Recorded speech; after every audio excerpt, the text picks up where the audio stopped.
Welcome to Study with AK by KK sir. Please share and subscribe my YouTube channel. Institute of math and science Aurangabad Bihar. तो चलिए students, आज हम बताने जा रहे हैं क्लास 10 फिजिक्स लेसन 5 ऊर्जा के स्रोत में कुछ ऑब्जेक्टिव महत्वपूर्ण प्रश्न है। तो स्टूडेंट्स ध्यान देंगे। तो चलिए स्टार्ट करते हैं। प्रश्न है पहला, निम्न में कौन बायोगैस ईंधन का स्रोत नहीं है? लकड़ी, गोबर, नाभिकीय ऊर्जा, कोयला। तो स्टूडेंट्स आंसर होगा नाभिकीय ऊर्जा। अगला प्रश्न है स्टूडेंट्स, ग्लोबल वार्मिंग के लिए उत्तरदायी गैस है O2, NH3, CO2, N2। Answer होगा स्टूडेंट CO2। अगला प्रश्न है, सूर्य तथा अन्य तारों की विशाल ऊर्जा के स्रोत हैं? नाभिकीय संलयन, नाभिकीय विखंडन, दोनों, इनमें से कोई नहीं। आंसर स्टूडेंट नाभिकीय संलयन। अगला प्रश्न है, नाभिकीय विखंडन को नियंत्रित करने में प्रयुक्त होता है? लोहा का छड़, स्टील का छड़, कैडमियम का छड़, एल्युमिनियम का छड़। तो इसका आंसर होगा स्टूडेंट कैडमियम का छड़। अगला प्रश्न है, किसी नाभिकीय विखंडन में मुक्त ऊर्जा होता है 1 मेगावोल्ट, 100 मेगावोल्ट, 200 मेगावोल्ट, 10 keV। तो आंसर होगा इसका स्टूडेंट 200 मेगावोल्ट। अगला प्रश्न है, ऊर्जा का सबसे अधिक प्रत्यक्ष एवं विशाल स्रोत है? कोयला, बिजली, सूर्य, परमाणु बम। तो आंसर होगा स्टूडेंट सूर्य। अगला प्रश्न है, बॉक्स नुमा सोलर कुकर में 3 से 4 घंटे के अंदर का ताप हो जाता है, कितना हो जाता है?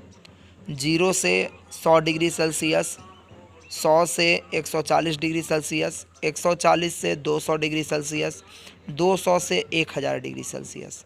तो आंसर होगा स्टूडेंट 100 से 140 डिग्री सेल्सियस। अगला प्रश्न है, पवनों का देश कहा जाता है? क्या कौन सा देश पवनों का देश है? Bharat, Finland, Denmark, America.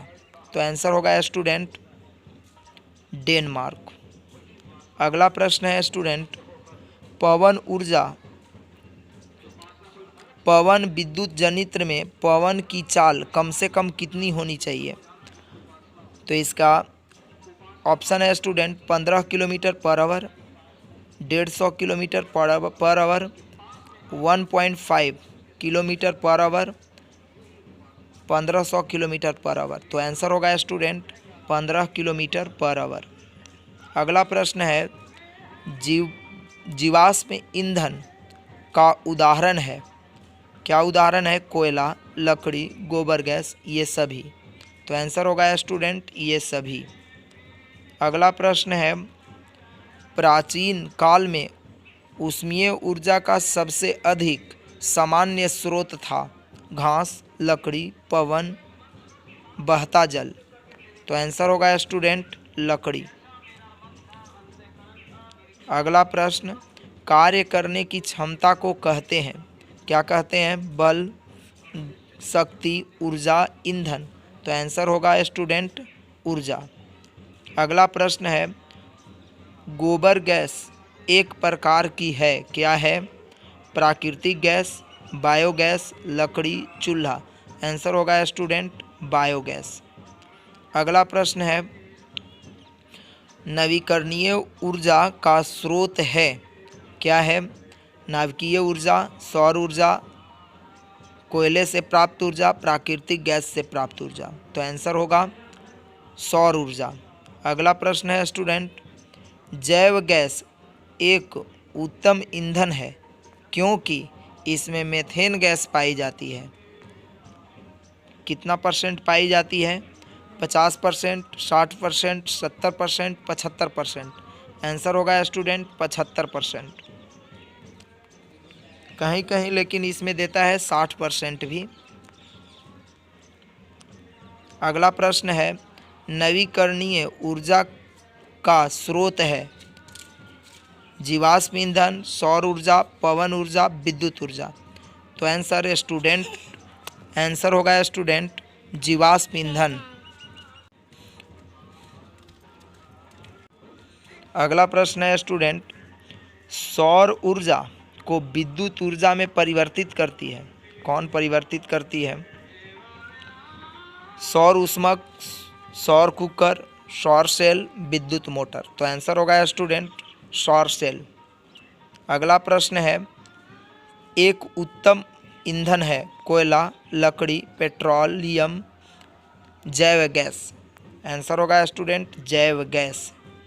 अगला प्रश्न है, ननौरा नाभिकीय विद्युत संयंत्र किस राज्य में स्थित है?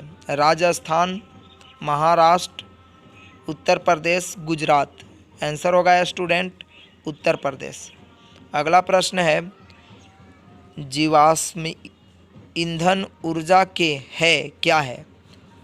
नवीकरणीय स्रोत है, अनवीकरणीय स्रोत है, वैकल्पिक स्रोत है, इनमें से कोई नहीं। आंसर होगा स्टूडेंट अनवीकरणीय स्रोत है। अगला प्रश्न है, सरदार सरोवर बांध किस नदी पर बना है? ऑप्शन है गंगा नदी, सतलज नदी, नर्मदा नदी, तप्ती नदी। तो आंसर होगा स्टूडेंट नर्मदा नदी। अगला प्रश्न है, टिहरी बांध किस नदी पर बना है? गंगा नदी, सतलज नदी, जमुना नदी, नर्मदा नदी। आंसर होगा स्टूडेंट गंगा नदी। भारत का पवन ऊर्जा द्वारा विद्युत ऊर्जा उत्पन्न करने वाले देश में कौन सा स्थान है? दूसरा, तीसरा, चौथा या पाँचवा? आंसर होगा स्टूडेंट पाँचवा। अगला स्टूडेंट प्रश्न है, सौर सेल बनाने के लिए किसका उपयोग होता है? लोहा, चांदी, तांबा, सिलिकॉन। आंसर होगा स्टूडेंट सिलिकॉन। अगला प्रश्न है, बांध के द्वारा स्थापित टरबाइन ज्वारीय ऊर्जा को किस में रूपांतरित करती है? पवन ऊर्जा, विद्युत ऊर्जा, स्थितिज ऊर्जा, दिष्ट धारा। आंसर होगा स्टूडेंट विद्युत ऊर्जा। अगला प्रश्न है, OTEC विद्युत यंत्र केवल तभी प्रचलित होती है जब महासागर के पृष्ठ पर जल का ताप अथवा 2 किलोमीटर तक की गहराई पर जल के ताप में अंतर हो। कितना? 10 degree, 15 degree Celsius, 20 degree Celsius, 25 degree Celsius. तो आंसर होगा स्टूडेंट 20 डिग्री सेल्सियस। अगला प्रश्न है, हाइड्रोजन बम किस अभिक्रिया पर आधारित है? नाभिकीय विखंडन अभिक्रिया, नाभिकीय संलयन अभिक्रिया, दोनों, इनमें से कोई नहीं। आंसर होगा नाभिकीय संलयन अभिक्रिया। अगला प्रश्न है, तारापुर नाभिकीय विद्युत संयंत्र किस राज्य में स्थित है? महाराष्ट्र, राजस्थान, तमिलनाडु, गुजरात। आंसर होगा महाराष्ट्र। अगला प्रश्न, राणा प्रताप सागर नाभिकीय विद्युत संयंत्र किस राज्य में स्थित है?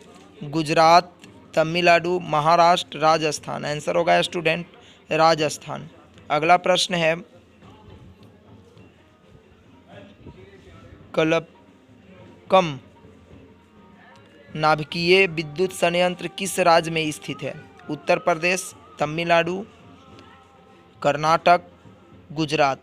आंसर होगा स्टूडेंट तमिलनाडु। अगला प्रश्न है काकरापार नाभिकीय विद्युत संयंत्र किस राज्य में स्थित है? तमिलनाडु, उत्तर प्रदेश, गुजरात, कर्नाटक। आंसर होगा स्टूडेंट गुजरात। अगला प्रश्न है कैगा नाभिकीय विद्युत संयंत्र किस राज्य में स्थित है? गुजरात, कर्नाटक, राजस्थान, महाराष्ट्र। तो आंसर होगा स्टूडेंट कर्नाटक। तो चलिए ये था आपका फिजिक्स चैप्टर 5 का कुछ ऑब्जेक्टिव महत्वपूर्ण प्रश्न। तो स्टूडेंट्स इसे याद कर लेंगे। फिर मिलते हैं अगले वीडियो में, तब तक के लिए धन्यवाद।